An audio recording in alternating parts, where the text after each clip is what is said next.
and Al Jazeera's national security contributor. How likely is it that ISIL is behind that attack?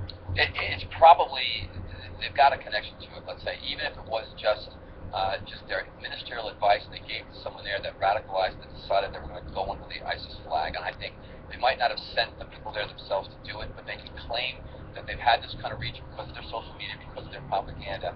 And so they're going to do what they can to take credit for it. Now, at this point, you said there were, what, 3, maybe 4 people involved? Do you think it took a larger support group to pull this off? It's always looking for a conspiracy here, but they use simple tools and simple devices. One of the bombs was in a cast.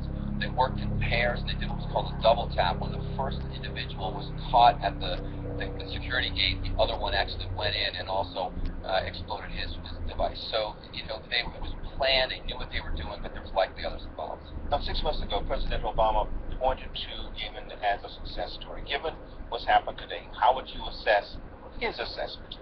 Right now, Yemen is really at a crossroads. It's because it's where Al-Qaeda is strongest, which is where we're focused on with our drones and with our intelligence capability.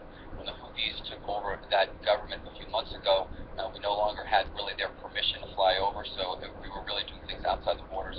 You have now Saudi Arabia involved because they propose an existential threat to what's happening to that country as well. So Yemen is a real crisis, and it could be the beginning of what we see as the new normal in the Middle East, in this civil war between warring factions, and then you add ISIS on top of it. Now, you mentioned the fact that the U.S. had been using that as one of its launching posts for surveillance and other activities. Is the U.S. still able to work out of Yemen? I think right now all we're doing is oversight and over the horizon, nothing to the point where we're working on the ground. It's just too dangerous to put any kind of special operators there, so I'd be very surprised if that was the case. We might have had some of them there before, but I think it's just too risky right now. Should American soldiers, special operators, be caught on the ground inside there? We're continuing to use the drones, looking for surveillance, trying to find strikes when we can, but it's not going to be the same as we had before.